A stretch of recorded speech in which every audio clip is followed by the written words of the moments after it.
Twitch, Artemu the Violet Wizard here, and today we're continuing Pokémon Emerald. Last time we tested our luck at the Battle Pipe, and things did not go so well for us. But this time, we have jumped back into the Battle Frontier to take on our next facility, the Battle Palace. Quite an interesting area that's also very familiar, if you recall, a certain facility that we challenged earlier in our Pokemon adventure. Right away, just love the atmosphere of this location. It's very pretty looking, and the music just gives us a very mystical feeling to it. I can't get enough of it. It's very nice. My Pokemon's usually very docile. When it's in a battle hall, it sometimes seems to become transformed into something wicked. It becomes totally intimidating. Shocking, even. Interesting. For a hardy fella like me, hardy Pokemon the best. Offense, the best defense. A relentless attack is the ultimate. Well, that's not what I want to chat about. Every so often, a really cute lady swings by here. She says she can tell what Pokemon are thinking. I don't know about that part, but she's really cute. Why are you looking at me like that? Keep it in your gi, buddy. Here's a nature Pokemon. The moves they have been taught are the keys to battle here. To be more precise, it's how well the moves match the nature of the Pokemon. If your Pokemon's in trouble and able to live up to its potential, you may need to examine how well its moves match its nature. Yeah, your Pokemon's nature are going to be very important here. I wonder what sort of nature a Pokemon would have if it favored enfeebling its opponents and chipping away slowly. I'd be surprised if it was a lax nature. But nah, that can't be right. So, before we go into the challenge here of the Battle Palace, I just wanted to quickly go over some changes that have happened to my team since our last session.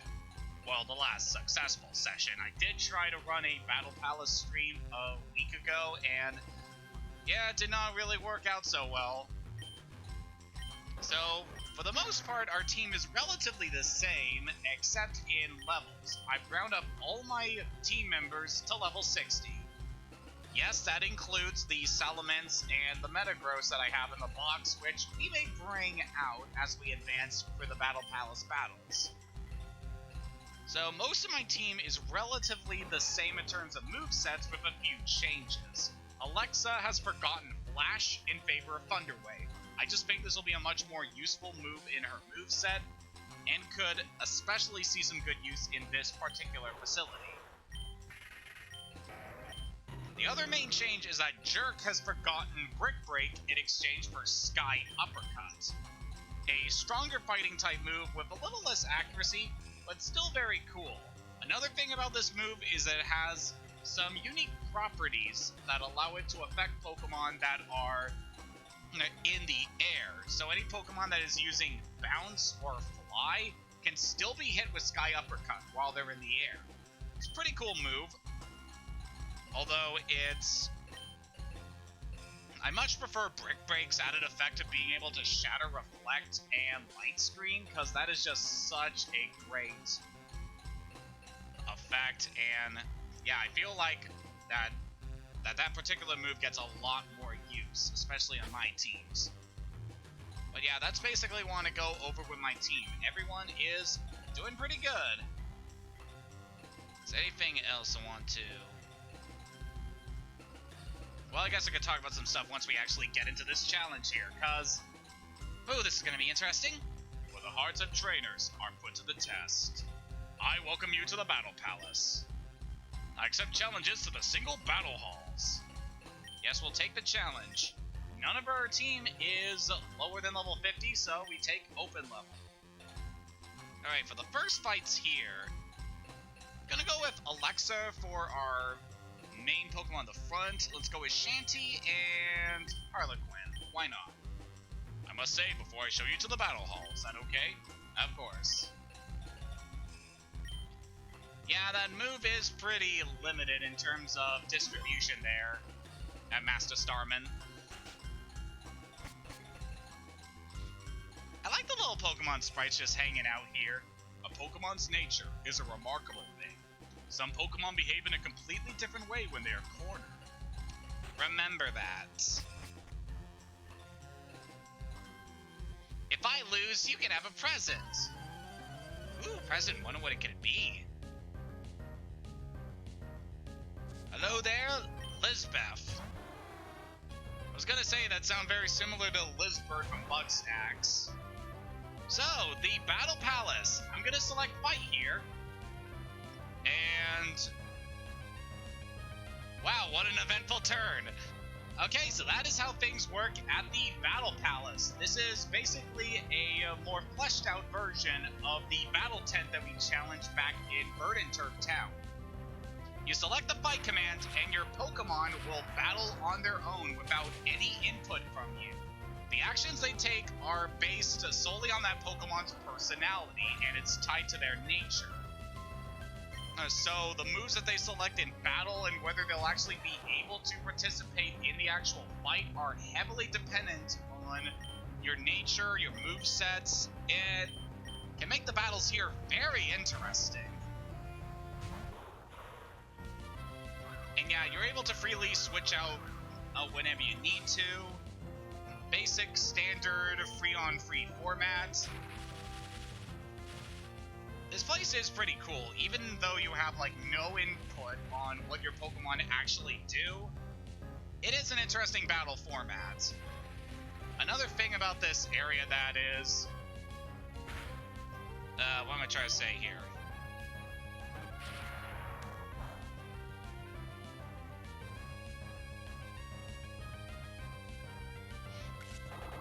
What to say about this facility is that, yeah, it's definitely one of those areas where I could see your main battle team that you use for the main story may struggle a bit in the battles here.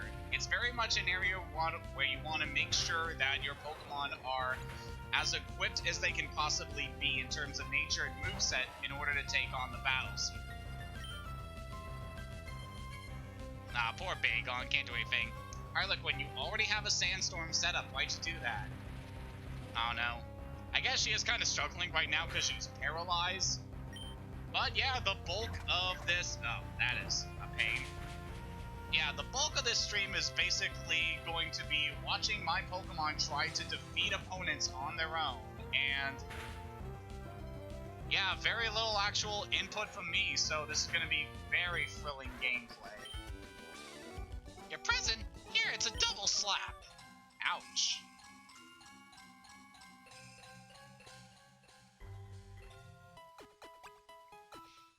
Oh yeah, I remember that episode. Yeah, we're prepared as we can be. I'm a pretty new trainer. Don't worry, even novices have their strengths to them.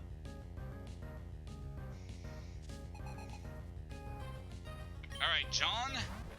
Cabana, that'll be really easy for Alexa to take out, provided she selects the right move. And she didn't. Yeah, it's just gonna be... I'm really gonna enjoy just watching my Pokemon perform in these battles, cause, yeah, they can do some kind of derpy things in these fights. Really don't know how well this is gonna turn out. Seriously, Alexa?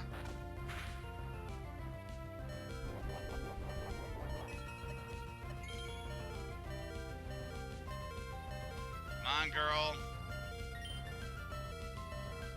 There we go.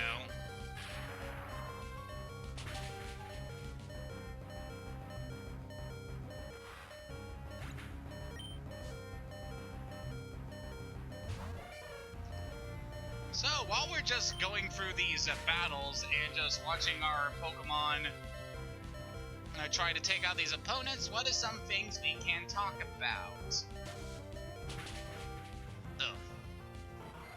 Man, you got taken out by a Smoochum, Alexa. That's just so embarrassing. Alright, hang on a sec.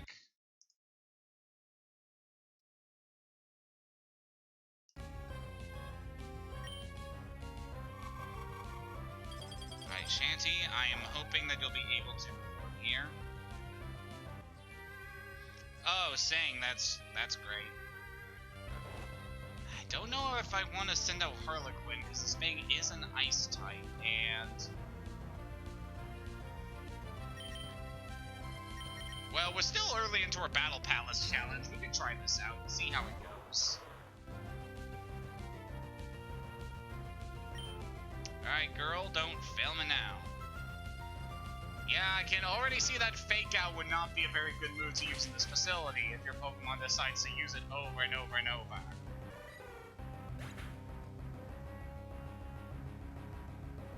Fab, okay. Let me just...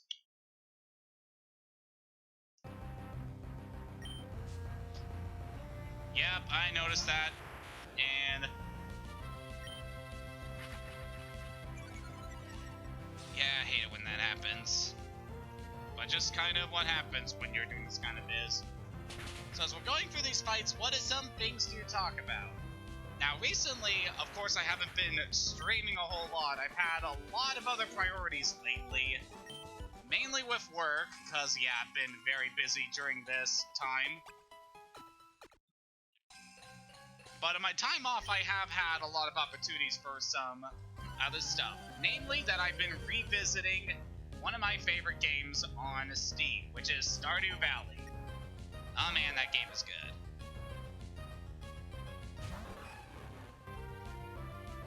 That is interesting. In there, Master. Let's have Shanty tail this Cubone. So yeah, I've been replaying a lot of Stardew Valley recently, especially because they included an update very recently that adds a ton of cool new content. Like, they added a new farm type where the farm is located on a beach, and that's very cool. They added a bunch of other stuff too that I'm very excited to try out, because I am already in the start of year 2 on my new file that's on the beach farm, and yeah, it's been a very smooth playthrough so far, and I'm really looking forward to getting into some of the newer content added in this update. Oh man, Shanty, that's disappointing. Also, of course, it hits the exact number of times it needs to take you out. That's just kind of how the battles at this facility go. Man, having, like, no control over your Pokemon can really make these battles just... things can turn really bad for you, and there's, like, nothing you can do.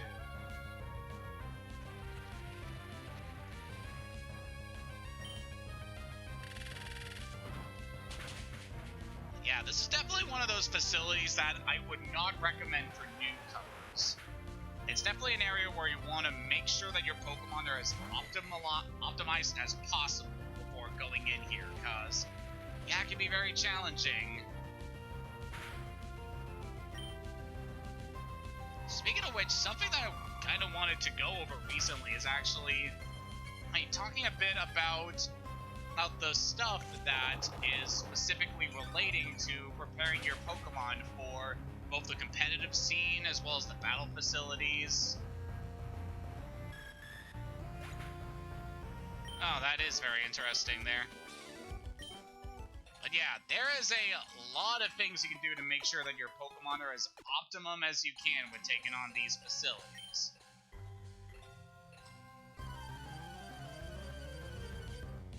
Of course, as it should be very obvious, some Pokemon are just better for these battles than others.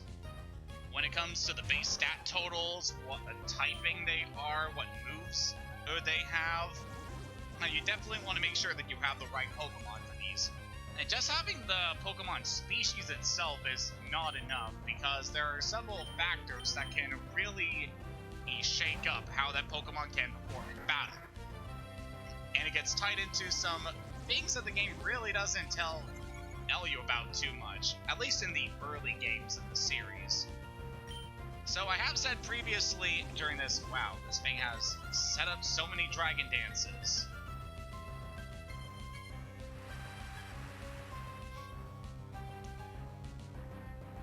So namely, one way you can optimize your Pokemon for these battles is to make sure that they have the most IVs, which means initial values, as they possibly can. So your Pokemon stats can have anywhere between 1 to 31 IVs, I believe, for each of its main base stats. And those IVs determine what stats that Pokemon has when you initially obtain it, and can play a big role in that Pokemon's growth in the future. And the best way to track those IVs is just to look at what stats that Pokemon has when you catch it, and determine what those initial values are to make sure that your Pokemon is the best it can be. Obviously, the most optimum way that people check the IVs of their Pokemon is through breeding, so that the Pokemon is at the lowest possible level it can be in order to better track its IV yields. And of course, breeding tends to not waste a whole lot of resources, because, you know, catching Pokemon requires Pokeballs, which you have to spend money on. And so, yeah, the IVs of your Pokemon, they're really not important for the main story, as I've clearly showcased here, but for some battles against very serious player opponents, they can be very helpful. Another thing that is very focused on in the multiplayer scene is EVs, which stand for effort values. As these are stats that your Pokemon are able to accumulate through battles with both wild and trainer-owned Pokemon. Not from Pokemon owned by other players, thankfully. And these values help determine the growth of your Pokemon's stats as they level up. And they can be very, very helpful. So, as I said before, every Pokemon has their own set effort values that they give when defeated. So if you beat a Machop, you will gain a lot of attack EVs. If you beat an Abra, you would get special attack EVs. And a lot of the ways that people optimize their EV spread on their Pokemon is to focus on 1 or 2 EVs for their specific Pokemon and to raise up so that they have the most optimum and the largest stat total they can have for that Pokemon. Which obviously is something you don't need to do in the main story. When going up against other players and the battle facilities here, it can be very handy. So obviously, the main way to gain these EVs is just to battle Pokemon, but make sure that you're only fighting the specific Pokemon that give those EVs. So if you were to fight a Pokemon that gives you defense EVs when you don't want your Pokemon to have a high defense, because you're focusing on attack or speed or something, then you definitely want to avoid fighting those Pokemon that give those EVs. Luckily, if your Pokemon does have EVs that they don't need, you are able to switch out the EVs of your Pokemon through specific items that we have actually obtained over the course of this journey. So there are berries that when you use on your Pokemon can make them more friendly, at the cost of draining some of the effort values that they have obtained for a specific stat. And cultivating these berries and using them can be a very good way of helping to optimize your Pokemon's EVs. Okay. Yeah, I was afraid of that. This Diglett has Arena Trap, so Alexa won't be able to do really much to this thing unless she can hit it with Bite. Oh, at least we managed to paralyze it, so that's good at least. Come on, Alexa, I need you to realize this thing's a ground type. There we go. Thankfully, Diglett has really bad defense and HP, so we were able to take it out very easily.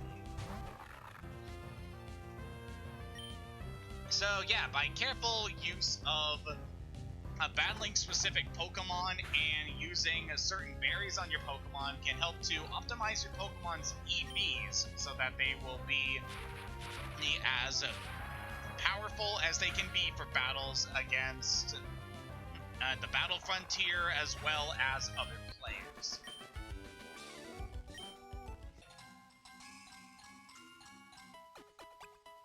Of course, a lot of other factors go into raising your Pokemon, like making sure that they have the right nature, which helps determine like the best stat they have, the worst stats. Making sure your Pokemon has the right ability, because obviously some Pokemon have better abilities than others, and on specific Pokemon that can get more than one ability, usually one is seen as competitively more viable than the other. For example, Shanty here in later generations is able to have Keen Eye like she does here in the early generations, but in later games, Shanty is able to have the ability Drizzle, which is often seen as easily the best ability Pelipper can have. So, yeah, definitely pay in mind to the abilities that your Pokemon have. Also make sure that their movesets are as optimized as possible so that they can handle as many threats as they can, while also just ensuring that they're able to handle the battles as well as they can. So I'm really upset this Volbeat managed to get the buff there.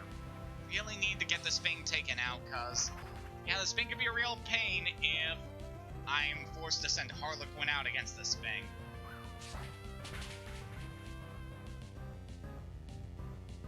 Yeah, I'm definitely feeling the low power from Shanty here.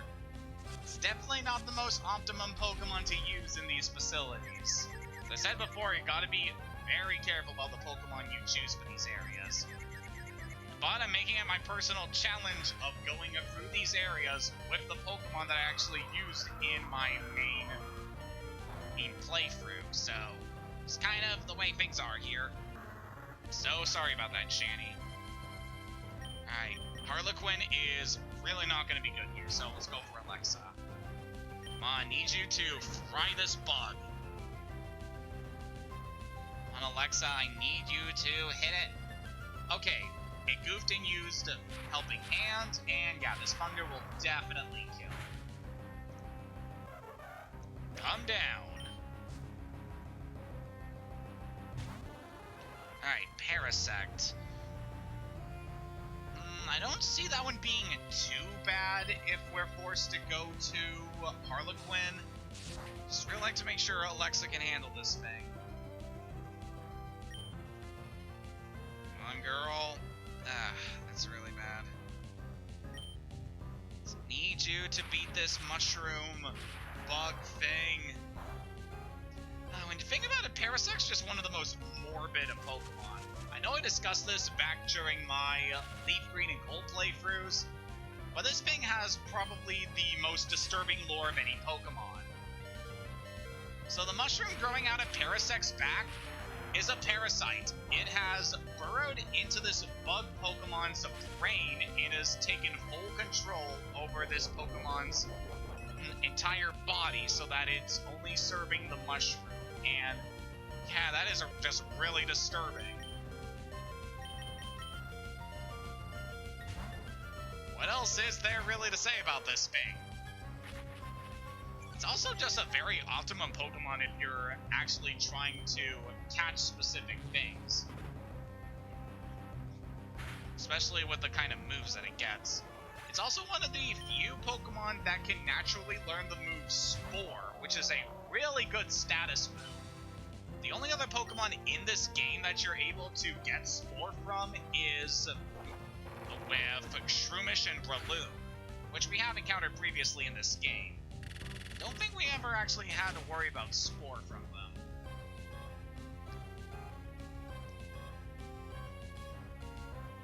But yeah, Parasect, I can definitely recommend in a few instances.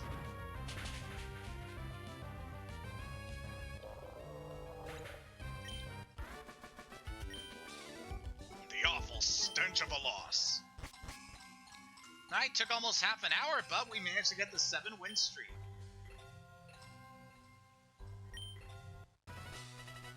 Whoa, 4 battle points? I was not expecting us to get that many from this.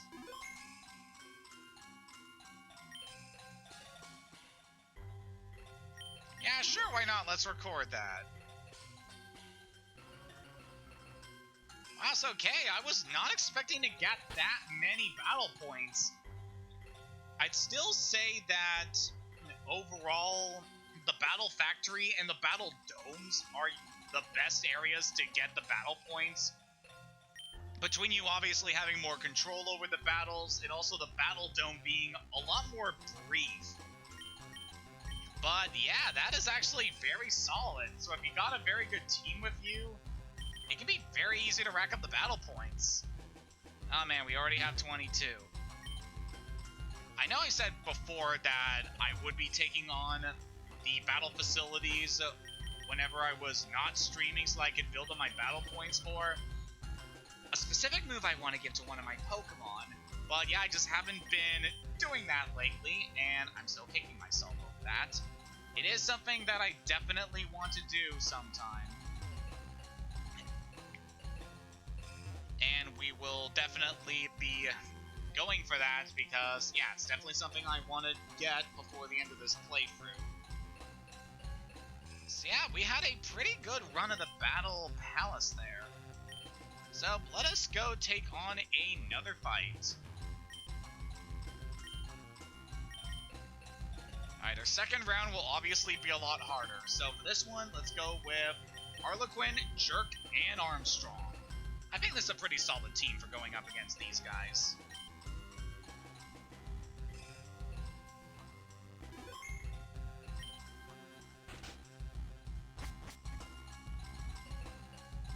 Rather than trying to make a Pokemon do what it dislikes, try to let it do what it likes and is good at doing. Put yourself in the Pokemon's position and consider what moves it would like. Do you like the advice that they give to you here? Hello, sir. He's very rude saying F you to me all those times. Alright, Joel, what do you got? Gorbis! Well, it's a good thing I led with Harlequin. And I remember Gorbis giving me some trouble back when I did the Battle Factory. Yeah, that's definitely a facility I'm most looking forward to revisiting. I can't help it, it's easily my favorite of the battle facilities here. Just because I love being able to just use different selections of Pokemon that I haven't used throughout my playthrough, and just kind of get to experiment with all the different combinations I can get. It's definitely my favorite facility. Okay, Torkoal, I really do not like those accuracy drops you're giving me. Really? Go for Rock Tomb instead of Earthquake? We did alright damage there. I'm still not liking the smoke screen. On Armstrong, we really need you to handle this tortoise.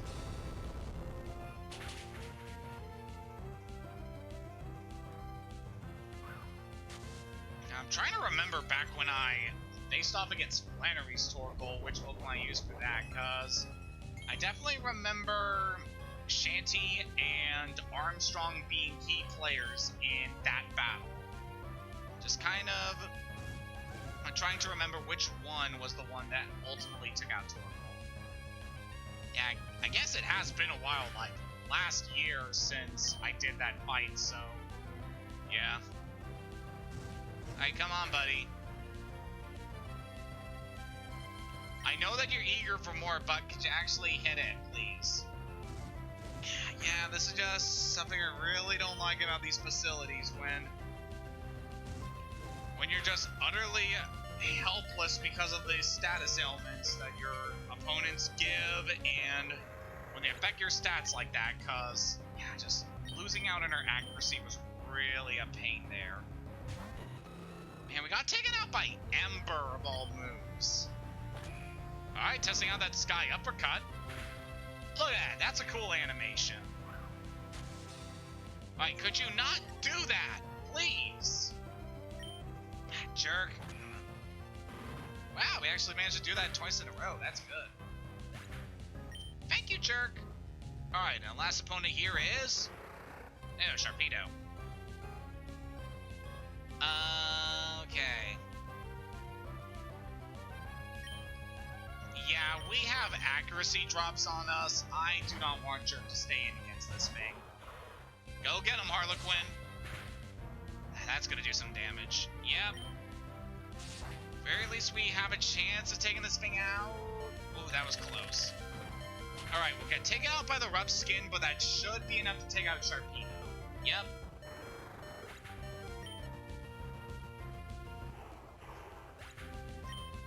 Alright, at least we managed to take out Joel there. So, what's some other stuff to talk about here? No, I went over my playthroughs of Stardew Valley there.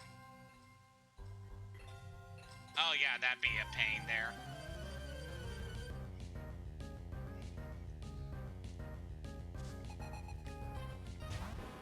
Sometime before the stream, actually, I was working a bit on my art. There's one thing I've definitely been working on for the last couple weeks, and it's definitely something I want to get done, but it's just kind of that thing where I'm kind of unmotivated to work on it, specifically because it's backgrounds. Like, easily the most detailed thing I have to do for it involves backgrounds, and I really don't want to have to do that. I'm sorry, but when I am drawing and coloring characters, I'm having a good time with my art, but whenever I have to focus on the backgrounds, I'm like, how am I going to make this work?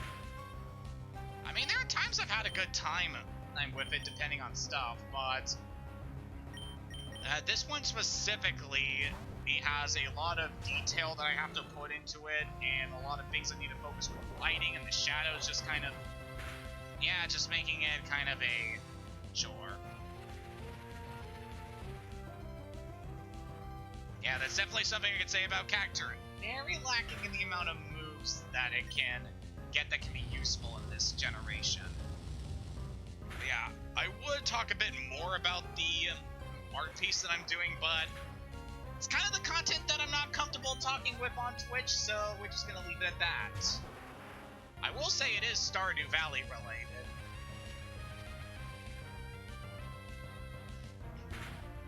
So, you know, kind of leave you in suspense on that.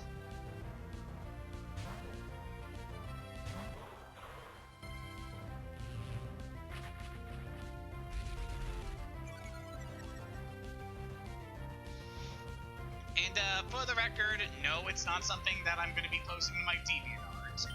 There is another site that I may be hosting it, but yes, again, it's something I don't want to talk about.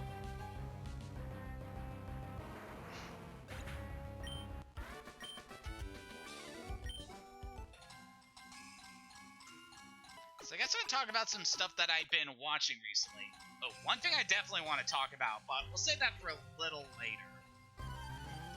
So, I've been obviously watching a lot of streams and vids. It's over on Twitch and YouTube. One thing I've really been enjoying is watching Ray Narvaez Jr. playing through Stardew Valley with his wife, and yeah, they have a very good format with how they do their streams, and Ray's just been a content creator I've been following for a long time since his Achievement Hunter days. So his recent stream series we're doing with his wife has been very interesting, because in his Stardew Valley playthrough, he actually had a bid war where his fans were betting bids, basically to decide who Ray would be marrying in the game, which I felt was really cool. Definitely a great use of audience participation for a stream series. And like, this wasn't like a one stream event. Like, this was going on for several stream sessions, and just seeing all the different reactions to the amount of bids that were being made were really interesting. So yeah, definitely really enjoying what he was doing with those videos. And to something much more recently, so if anyone is familiar with Masaya Nella, a Let's Player and streamer on the YouTubes and the Twitch, she's recently started a playthrough of one of my favorite games of all time, The Legend of Zelda Link's Awakening, specifically the Switch version, and oh man, I'm very excited to get to follow her playing through that game, because it was a game that in my childhood I really, really loved. It was my first Zelda game, and just being able to introduce me into this world and have a game where I specifically have to have a lot of focus on solving problems and figuring out puzzles, man, it was a really great game for me to get that early on, and yeah, I had a lot of really fun experiences playing it along with my brothers. And yeah, I'm very excited to see the rest of Masei's stream of the game.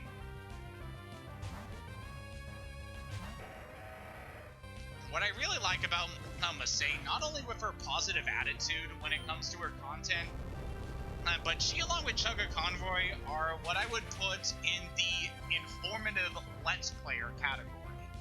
Like, I feel like there are a lot of different types of Let's Players out there. Like, obviously, you have the informative ones who try to show as much content of the game, explain as much of the details for newcomers, as in order to get them invested in trying out the game for themselves, and maybe share them some tips to help them out with the experience, and also go over just general details about the games from a lot of different factors, like going into a lot of details about development and stuff. And it's that informative take on Let's Playing that has been a huge influence on me with a lot of my streams. And then you got the more reactionary Let's Plays, which are basically people going into something very blind. They usually have a face cam, obviously, and it's based mainly on them reacting to the various things going on in the game. Especially if they don't know many details of the game going in, and especially with the personalities of the streamer. Yeah, the reactionary Let's Plays can be very cool. And then you got, obviously, the entertainer Let's Plays that are they focus on these big personalities of playing for a game, mainly casually. And just to kind of show off their reactions and opinions about a lot of stuff. And I would label Game Grumps under that category. It's definitely a interesting way I would rank the different Let's Plays. Like, I don't know if other people have their classifications for these things, but those are like the 3 basic forms of Let's Plays that I have labeled over the years, based on all of the content that I have seen.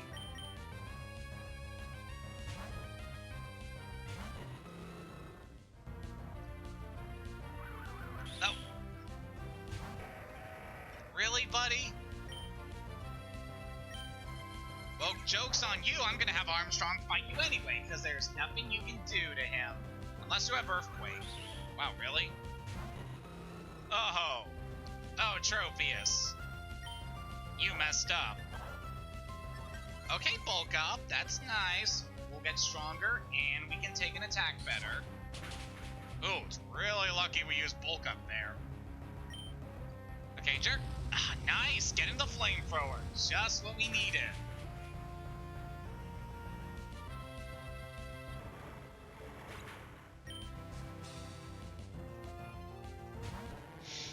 Polito, this will be interesting.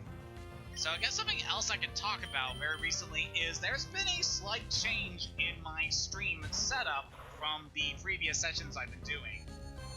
So ever since I started doing streams like quite a few years ago, I have been using OBS Studio for my streams. But specifically for this session, I want to try something a little different, and I am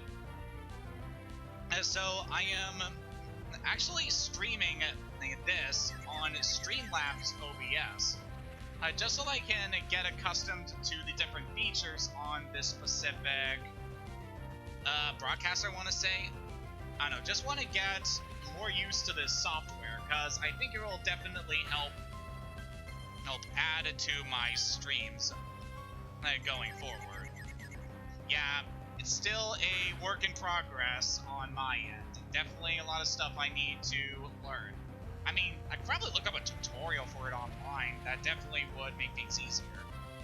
Also, Harlequin, can we please do some damage to this Politoad? Thank you for why? Sandstorm!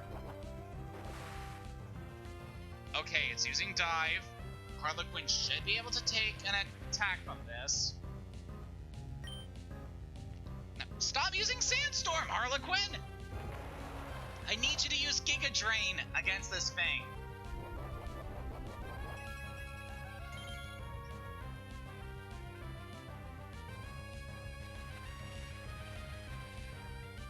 I guess I could say this here. Politoed is definitely a Pokemon I haven't used a whole lot. Mainly because of the way that you acquire it. But yeah, overall, still a very solid Pokemon. Got great stats overall, good movesets. And much like Pelipper, in later generations, it gains the Drizzle ability, so definitely helps it out in a lot of battles. I can definitely recommend it. It's a good water type. Of course, you can't catch the Pokemon that Politoed evolves from in this game. So, good luck with that. I mean, if you're doing a randomizer run, I can definitely recommend it then. Yeah, it's something I definitely want to focus on eventually, because... yeah, I definitely think doing a randomizer playthrough of one of these games that I previously played before on Twitch could definitely be interesting. Strong you are! Of course I am. Alright, so next opponent here, what do they gonna bring? 6 opponent. Alright, very close to getting the end of this round. And then we'll probably have to do one more round in order to encounter a certain somebody. And Dave here with a Hitmonlee. It's actually not the best for this team. Don't have a very good fighting counter here. But hey, this is very much a learning experience for me, just seeing how we're able to do with these different team matchups. And of course, I have some very powerful Pokemon waiting in the box to be used when I feel ready to bring them out. Ugh. So a lot of the flavor text with the Pokemon, like them growling deeply and a glint in their eye, I really don't know what those mean. Really didn't want to see that. Yeah, I do not have any idea what those bits of flavor text mean. Like, they could show a hint as to what the Pokemon is going to act. Harlequin's the faster of these two. Let's go with her. Oh, that's not good. Not good, not good, not good. Yeah, looks like we might have broken our streak here.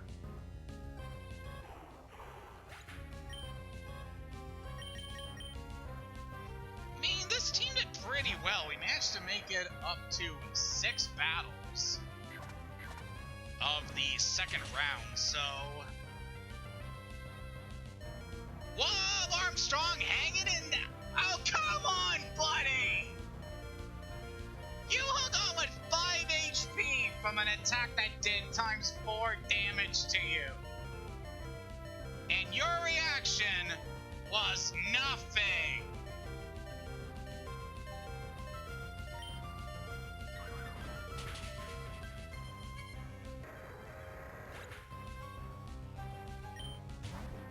This is what happens when you don't let me decide what you do.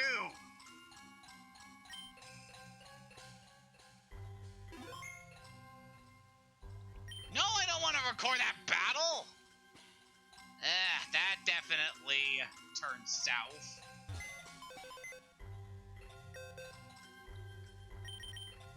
Alright, so we're gonna have to redo a bunch of battles for this, so... if we're gonna get up to round 3, we're definitely going to need to change up the team a bit. Definitely want to give Beetlejuice a shot this episode, because he hasn't seen any action yet.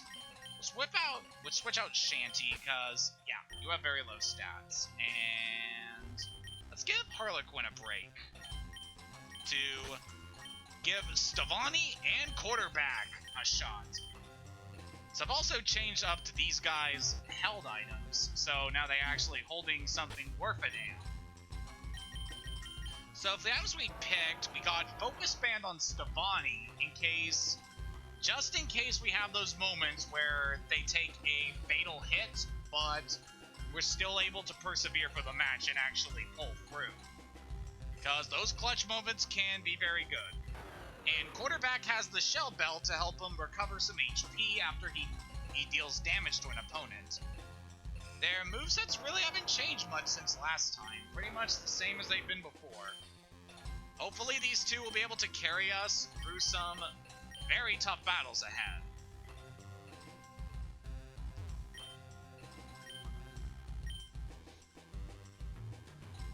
But yeah, I'll use those two once we get into the second round.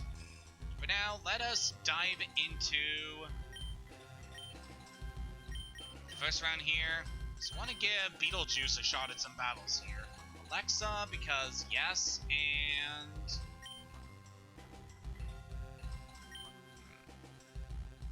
Actually, let's go with quarterback. Just in case we run into a ground type that Alexa is unable to handle and Beetlejuice gets taken out. Yeah, I think this will be a good idea.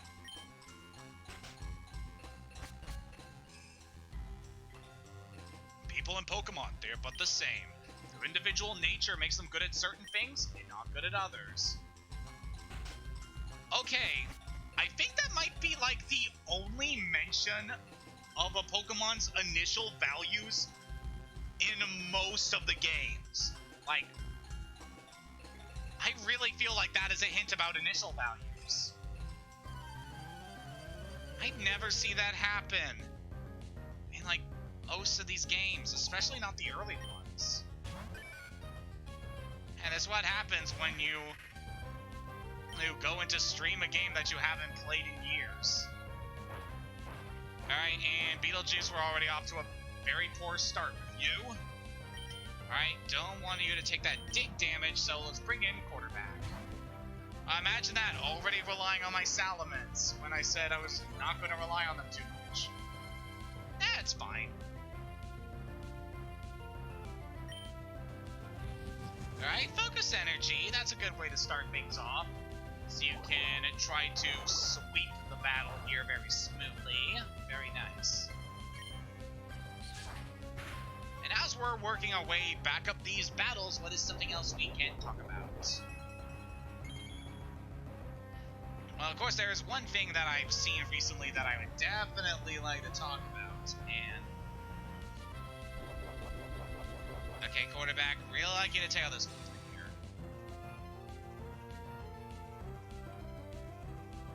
Eager for more, eh? You're just a glutton for punishment. Good work, quarter. Alright, so as we're going through the rest of these battles, something that I really... Oh, I see what's gonna happen here. We're now asleep, and guess what?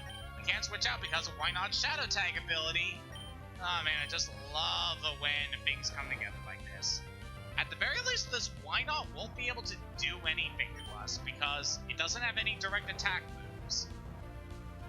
If we do end up falling because of a... Well, I don't think anything like that's gonna happen. Actually, it will happen because Why Not has high HP. I forgot that. Yes. Nothing we can do but try to fight this thing, and it's gonna go for counter again, isn't it?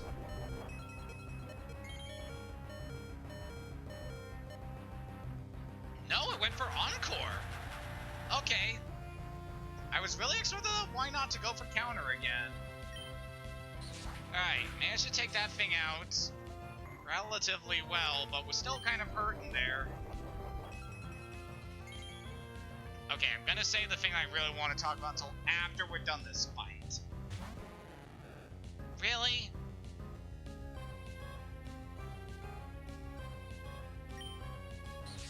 Fine, go ahead, quarterback. Time to fillet some fish.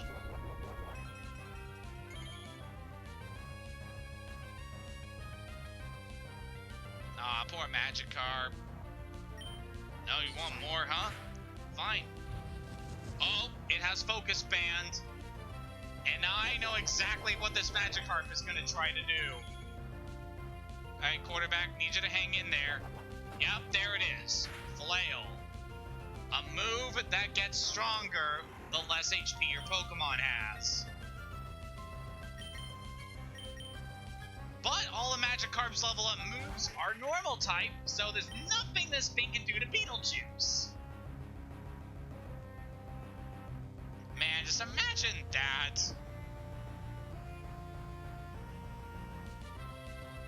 That's actually really funny considering that my buddy Master Starman in chat actually mentioned a thing involving a Magikarp beating up a tough opponent. And that actually happened here. That is pretty magical. Excellent. Let me restore your Pokemon. Thank you. That was a interesting fight, all things considered. Let me take a drink here before I talk more. It's good lemonade.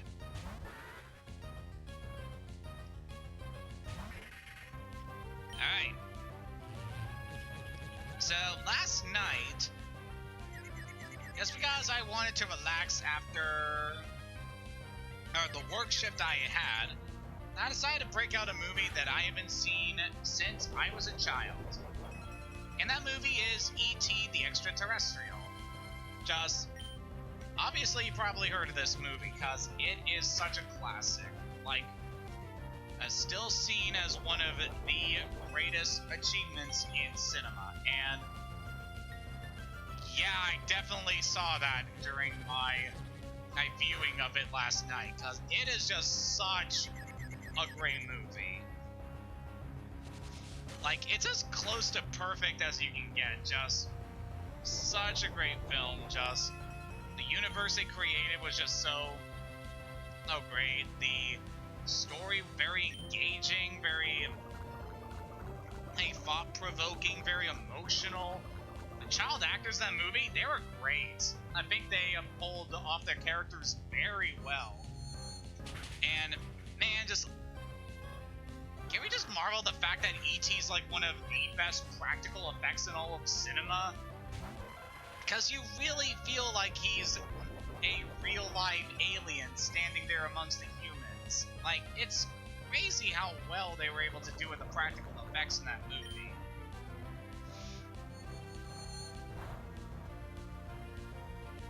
So yeah, it was definitely really good to revisit this movie after all these years. It's definitely one that is even better than I remember it being. Especially because this may sound really weird. I was actually scared of this movie when I was a kid. Now imagine that E.T. was scary. Like, what kind of world do we live in where someone thinks that? Where one of the most wholesome, cute, beloved characters in all of cinema is scary. But yeah. So yeah, it was very fun getting to revisit this movie. I absolutely loved it, and yeah, it's definitely something that I would like to show to my kids someday when I have them. Yeah, very good time. There's other stuff I have been meaning to go over too, because I have bought quite a few DVDs I've been meaning to get into. Because I bought a DVD pack that came with the first 3 Pokemon movies that I've been meaning to rewatch.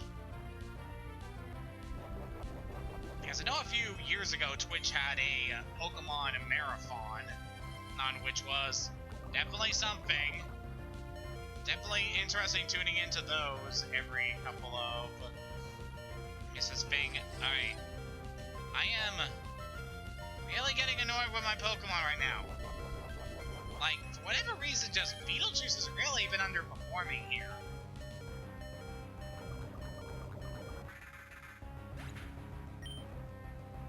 Sorry, buddy. Like, I don't know what it is. When I have actual control of my Pokemon, obviously, they perform great. I direct them to perform their actions as well as they need to, and they pull through. But yeah, that's just kind of the things you have to deal with when you're taking on the Battle Palace. Sometimes your Pokemon won't do what you want them to, and it can be annoying. Alright, third opponent, who we got here? Me lose? That's preposterous! That just reminded me of that one Simpsons line. Me fail English? That's impossible!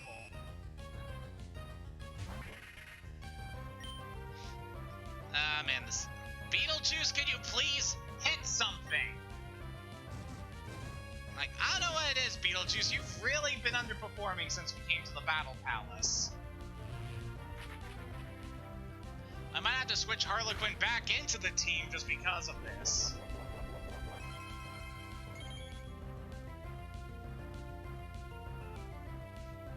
Alright, going back to what I was thinking earlier. Really? Will-O-Wisp again? Come on, buddy, you can't do that. Alright, if I can go back to the topic that I want to talk about. So, yeah. What am I trying to say here?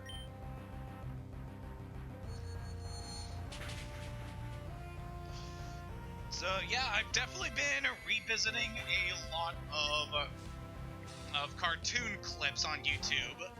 Especially when it comes to The Simpsons, because that show was just so good back in the day. Like, easily one of the best shows that had ever come to television. And you can really debate about the quality of the show as much as you want, especially in the later years, but definitely in the early season of the show, it was just hit after hit. Just such a tremendous achievement in animation and comedy. And getting to revisit a lot of those classic moments on things on YouTube obviously has been very fun. Definitely one of the channels that I really like following on YouTube is one called The Real Gems, where this guy really he goes into detail about these old Simpsons episodes, and he even talks about some of the newer ones, which is interesting to hear his opinions about all that different stuff. And yeah, it's just been a very fun channel of getting to hear this guy analyze all these classic episodes, going through them season by season, talking about all the strengths and the weaknesses of the various seasons and episodes, and yeah, just overall a very fun channel, one I definitely recommend. Alright, next opponent here. Fabulous Pokemon! Ooh, you must have something like Mega Ampharos. Russ. Manatite, that's not fabulous. Whatever, that thing's really not much for Beetlejuice. Okay, now you're actually starting to be useful, Beetlejuice. You're gonna know what it is. He's suddenly been doing better. Oh, look at that. Beetlejuice, I take back all the hurtful things I said about you earlier. You're a good little possessed doll. Yes, you are.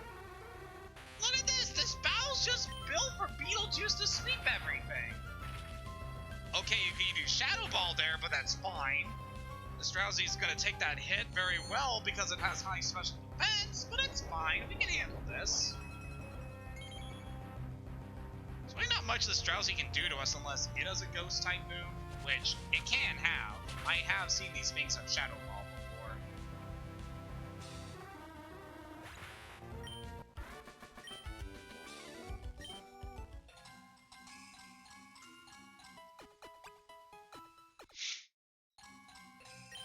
Alright, next opponent. Where is it? Where's what, bud?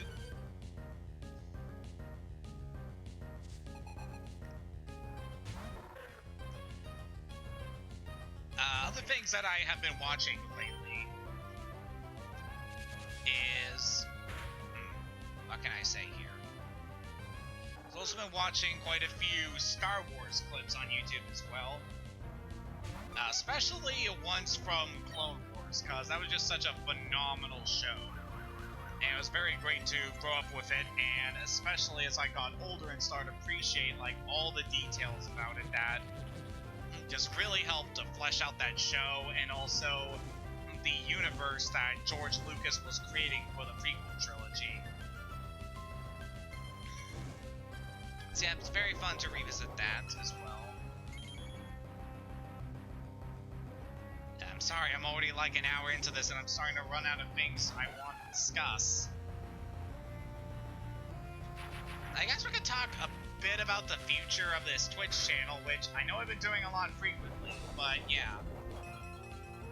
So things have been pretty stable so far with using Streamlabs OBS, so I'm definitely thinking of continuing with this going forward. OBS Studio has definitely been a good pillar for supporting this stream series.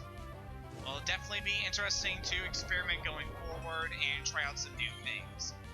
And obviously, I'm going to be playing a lot more games. Definitely want to try out some things that I haven't played before, and also revisit some things that I made attempts at streaming previously, and try to actually complete them. Like, I'm meaning to go back to playing the Shantae games, and to get through Pirate's Curse.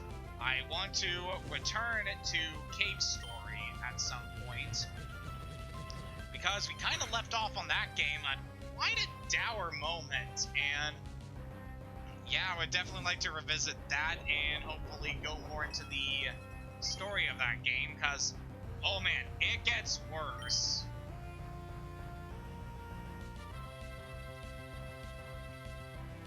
Because you think that the stuff involving this one character and, oh boy, it gets so much more horrifying going forward, is all I will say. Alright, Beetlejuice, can you stop trying to use status moves on this thing? It's already burned. Man, what was I saying earlier about Beetlejuice doing very well? Yeah, I don't know. I don't know.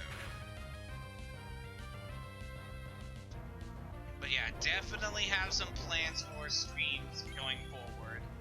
So I especially want to get back into Final Fantasy VII and continue through Disc 2. Because, yeah, we definitely left off that game on a very interesting note.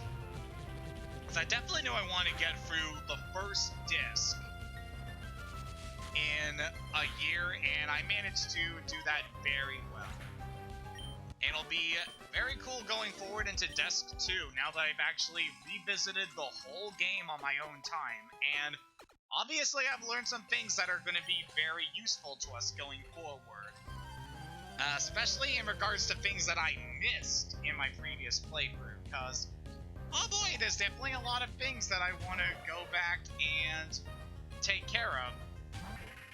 But we're not going to do that right away. It's like, we're definitely going to focus on going through the story when we get back to Final Fantasy VII. And when we come to a certain point, I'm going to try to take a back seat on things just to kind of go over some stuff that I hadn't really gone over. Because, yeah, there's quite a few things I definitely want to show off in that game that we will be tackling at a later time. Yeah, so Final Fantasy VII, definitely going to return to it sometime this year.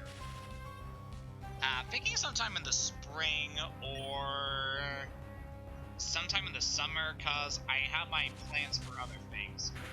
It's probably going to actually jump into Shantae, and then there's another game I want to play. I kind of hinted at it at the end of my Sonic Mania stream series, which I can recommend checking out, because it's definitely been a blast playing through that game. And yeah, I will definitely try to get into that game in time. And maybe after Final Fantasy VII, I have been considering going through a Stardew Valley stream series, which I think will work very well. Like, I know that this game is definitely popular on Twitch. I've seen quite a few streams of it, and it'll be very cool to actually go over the game in more detail than I have, not just talking about it here, and kind of go into, like, all the things about the game I really love, and go into all of the different changes that the game has gone through over the years, because there have been just so many updates to Stardew over the years that added so much to the base game, and it's incredible. Like, personally, I would really like to see a follow-up, a Stardew Valley 2, but just the game itself in its current state is just so good that Part of me doesn't want to see a sequel, just considering everything that this game has in store for it. I don't know, is there something else that we have previously seen that we feel is just so good that we don't feel it needs a follow-up? Because I feel that for a few things. Like, say you will about the series, but I don't know, I kind of had that thought with the Xenoblade series. Like, the first game just completely blew my mind when I first saw that Let's Play of it from Chugga Conroy all those years back. And getting to actually play for the game, first on the 3DS and then on Switch, has been just oh so amazing. I've actually been meaning to revisit the game on my Switch because it definitely left off at a very critical moment in the story, and I definitely want to get back to it. But yeah, I'll definitely want to do that, probably when I'm not so busy, because, yeah. I have been meaning to actually talk with my manager at work about the stuff involving my schedule. Because I got some very long shifts scheduled for me this week, and I don't know, it's just kind of the thing that I don't want to do, especially with how things are in my life right now. And obviously I don't need the extra hours. Like, it's a pretty critical time for all of us, and I'm very thankful to have the opportunity to work.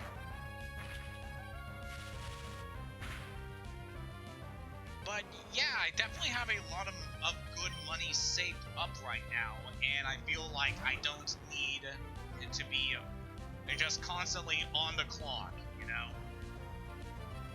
Okay, there's Wobbuffet here. It's kind of a pain whenever we have to fight a Wobbuffet, or why not when we go for these facilities, because it always has the same strategy. You've got to be really careful when fighting these things, because they can just knock you out like that.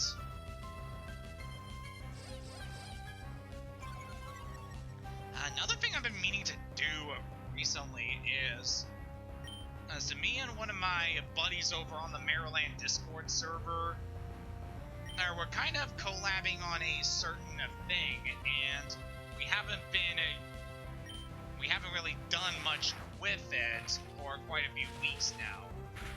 Yeah, I'll see if I can talk to him about restarting that and hopefully getting some more action in on that.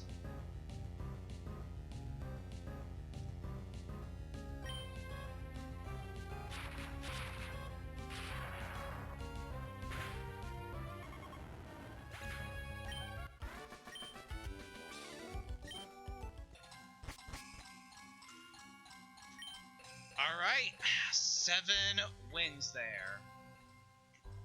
Alright, now, how many battle points are we going to get from this? Is this consistent? Are we going to get 4 battle points? Yes! Okay, this is definitely... It's definitely not the easiest facility for getting battle points at, obviously. But, oh man. If you are able to pull through here, you can get so many battle points. It's so good. So we now have 26. Just by doing 7 battles, you can acquire 4 of these things. So yeah, this is definitely not the easiest facility to get through, but it can be definitely worth your time. I'm going to try a few more rounds of this facility, and then I think we are going to call it for this session.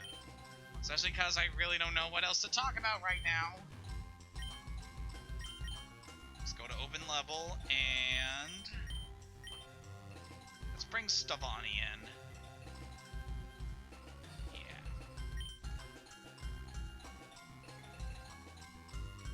Kind of figuring out who I want to bring into this fight. Let's go with Alexa, Stavani, and quarterback.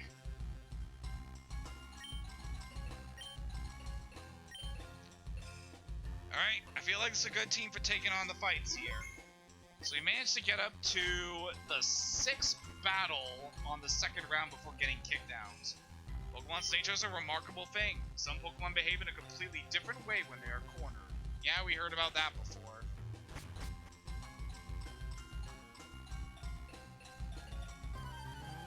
No, sorry if you feel that way, bud. I really don't know what else to talk about at this point. We've been at this for over an hour and kind of exhausted everything I wanted to discuss. Really. You missed with Thunderbolt. I guess I can mention that. Especially feels like when you're taking on these facilities that luck really isn't on your side. We were able to paralyze a Skitty, so there's that. Alright, it only got the free hits. I was expecting that thing to get a... I don't like what you're doing here, Skitty. I don't like it at all. Quarterback, can you come out here and deal with this thing? It also weakens attack power. Good. Oh, you're weakening us. That's not the best. Come on, people! It's a little kitten! Hit it! Okay, focus energy, build up your power. That's good.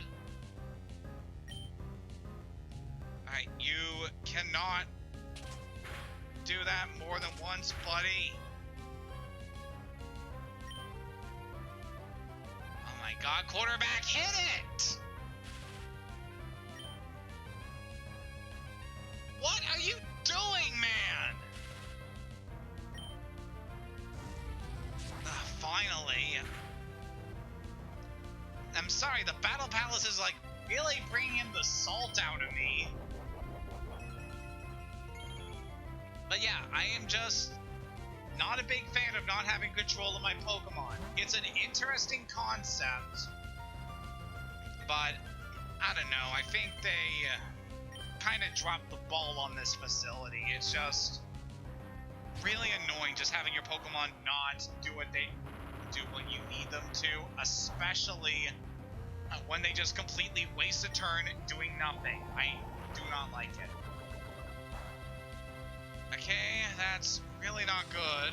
Come on, Stevani. You're tanky enough to take this thing's attacks, so we just need you to get in a solid hit. Really? The giant psychic robot spider is incapable of using its power against the rockworm. Come on! Alright, that sandstorm's really not gonna do much.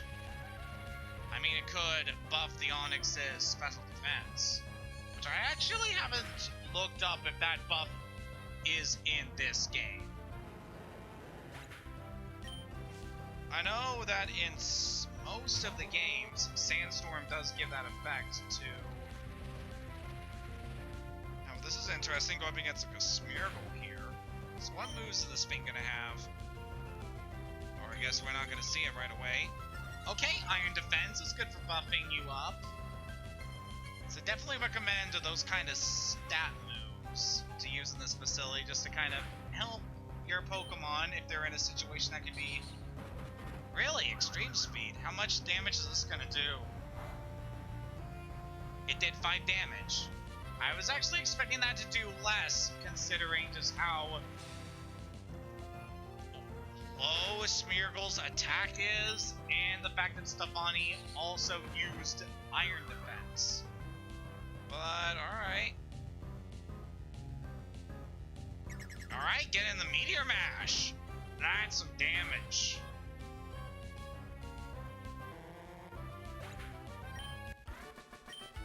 Alright, took out Catherine. Sorry, girl. Oh man, and what? That was like the first battle of this round? Oh man. I know I shouldn't be getting too worked up about this, because I have no control over what happens, but I don't know. It's still a pain. Alright, I think between these two, yeah, Stefani has the best chance of dealing with this Chansey, because this thing is a special tank. Alright, what's this thing gonna do with Metronome? Confusion. Well, there's only one thing that could really be bad coming from this thing, and it didn't happen. Good. Oh sure, use Psychic against the special tank. Good work, Stefani. Outrage. That is interesting. It's not gonna do anything to Stefani, especially with how low Chansey's power is, but it is interesting. It is also something. I know I hadn't done it in my previous stream series, but something I like to do is do a run where I specifically focus on using a Pokemon with Metronome, because it can be just really fun when you manage to get a really interesting move you weren't expecting from Metronome and just completely take out your opponent through just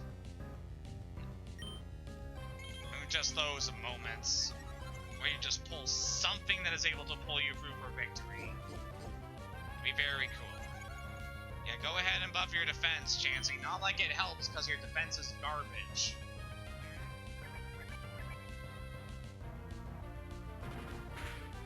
But that's something. Beat up. Oh! That's interesting. Well, thank you for spoiling the rest of your teams. We got an Absol and a Macargo to deal with. Considering what my team's like, we shouldn't have too much trouble against this. It just kind of really annoying that we're struggling so hard to defeat a Chansey when all I need is Stefani to use one of two moves that it has in order to defeat this thing.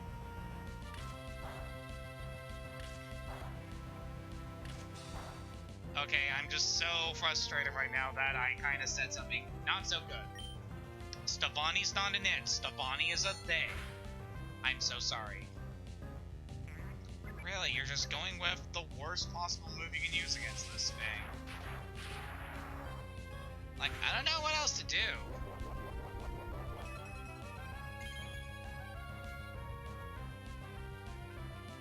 Like, I could go to quarterback, but really, what would that accomplish? There's only one move in his moveset that's really gonna be effective against this Chansey. All I can do is just pray that Stefani uses the one of two moves in their moveset. And it's using Minimize. Great. This Chansey is just wasting so much of my time right now. And you finally use that move when its evasiveness is up. Damn it.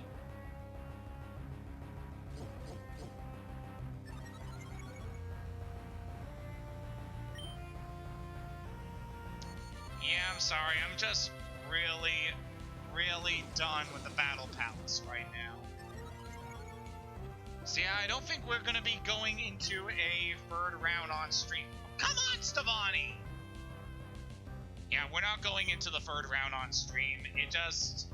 I am so exhausted right now. I don't think I have the energy to do that.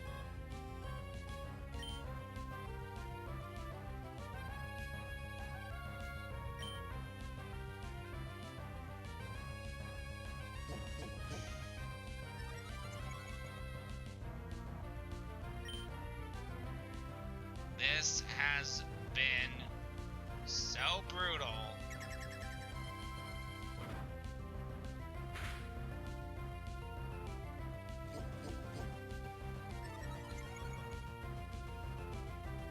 Attack did nothing because Chansey's been buffing its defense.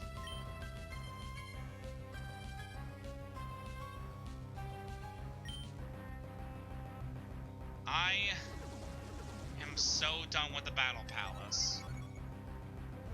If we can make it through the second round, I will be happy. But right now, this Chansey is just completely drained out any energy I have. Because I have no control over what my Pokemon do, or whether they're even able to act.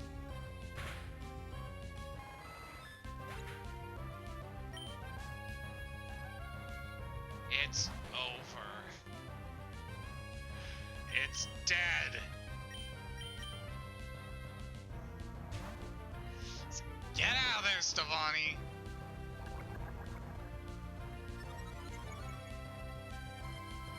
I was not expecting this area to break me so badly. Look at me.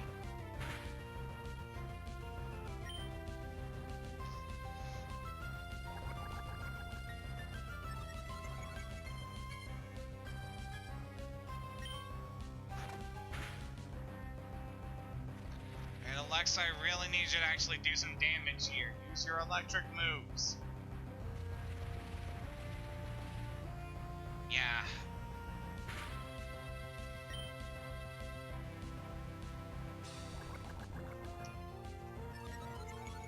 Man, if they called the battle pipe the area where your luck gets tested, this is where the luck really is.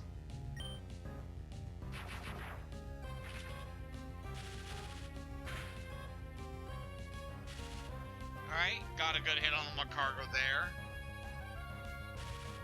And Alexa, we just need one more solid hit on this thing.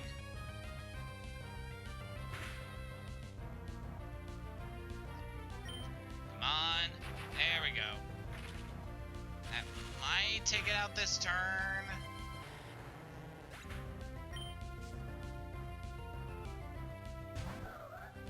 Alright, Absol. Considering what this thing's got... yeah, we can leave Alexa in on this thing, and then switch out to... well, I don't know if we'll actually switch to quarterback for this thing, considering that that hit will do a lot of damage. There we go. Good work, Alexa. I'm sorry right now, I'm just so exhausted. I don't have the energy to really talk about anything else.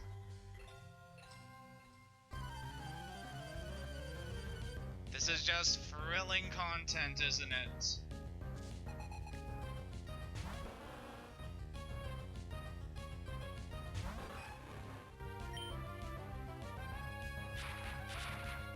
The Battle Palace was so good to us at first, luring me in with the 4 battle points for clearing a round. But look what it's done to me. It sucked me dry like an ornately designed succubus. Or incubus, I am bisexual, you know. Sorry, just had to bring that up. I can't help it, you know?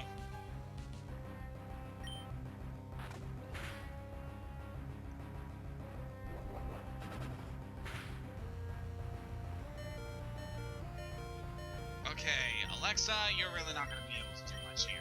Stevani, you can take this Lightning's attacks. And then what are we going to do? Okay, Covet there is kind of annoying, but shouldn't be anything too bad.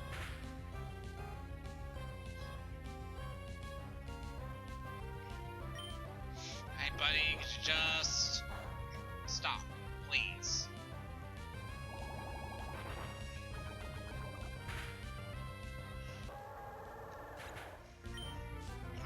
Let me just say right out, we only have 2 more battle facilities to cover before the end of this series. And let me tell you, those 2 facilities aren't going to be nearly as frustrating as what the Battle Palace has been for me.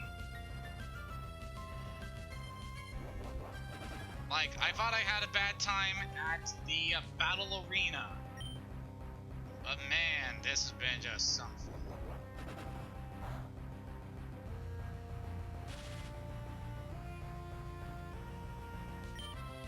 It's like, this really isn't all that fun.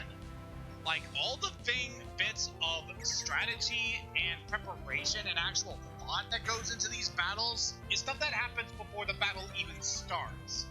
Picking your Pokemon, making sure that their nature and abilities and attacks are all optimized so that they can fight here. And even then it's a crapshoot, because you don't know when your Pokemon will actually be able to attack at all.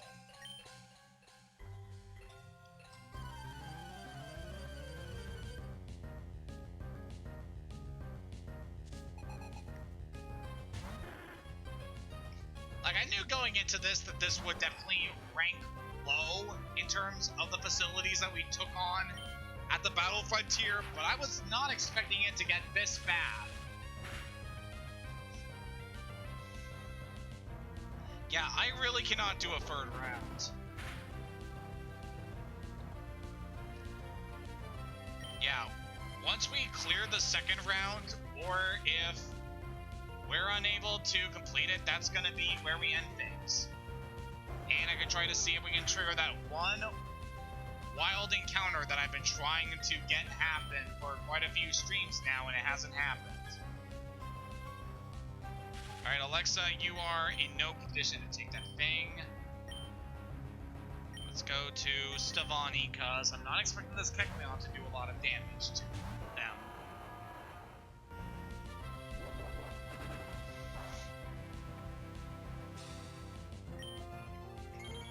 Okay, Iron Defense, getting you prepped for whatever's coming after Kecleon. That's good.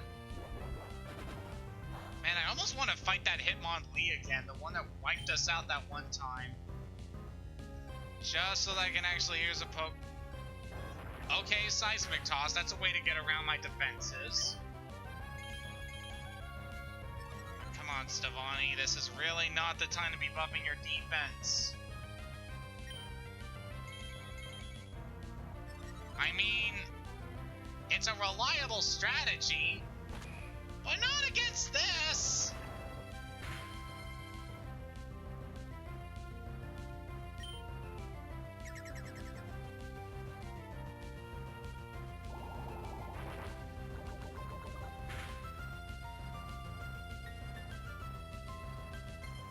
I know I've been saying this over and over again, but it's just so frustrating that you have no control over what actually happens in these battles.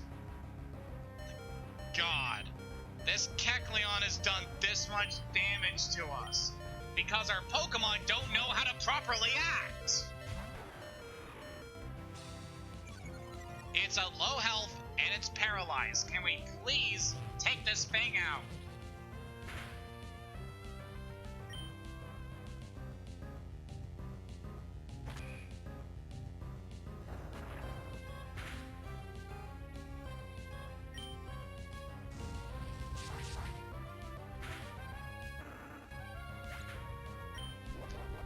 Thank you, quarterback, for finally taking care of that Kecleon.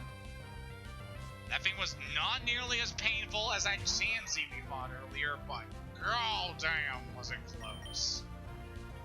Alright, Alexa, let's have you take out the Swellow. Depending on how things go here, cause... Ha, joke's on you, I have less HP than you. And now even less HP than you.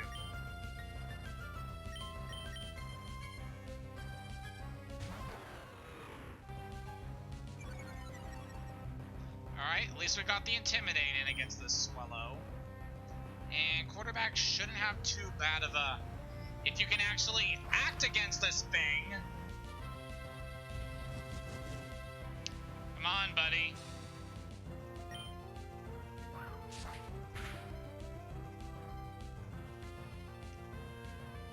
Quarterback, I need you to not use focus energy. It's not going to help against this thing. I really wish Aerial Ace could have hit there. Like, it should make sense that Aerial Ace should hit flying opponents. I don't know why it's not like that.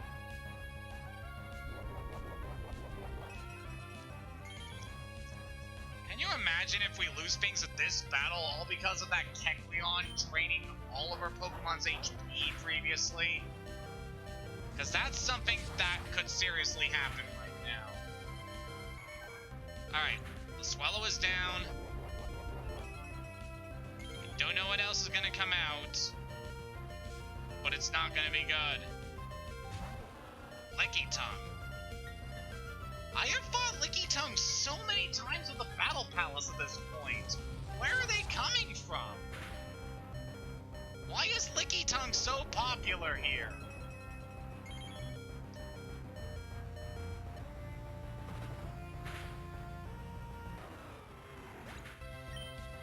Well, looks like we are going to wipe to Lickitung here.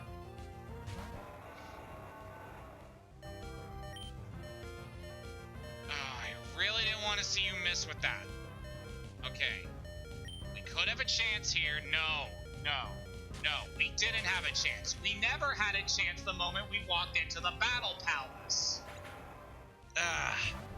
Screw this facility. I am not a fan. You lured me in with your promise of 4 battle points per round.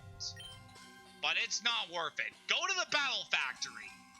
Go to the Battle Dome. Maybe even go to the Battle Pike. But Battle Palace, stay out of here. It's not worth it.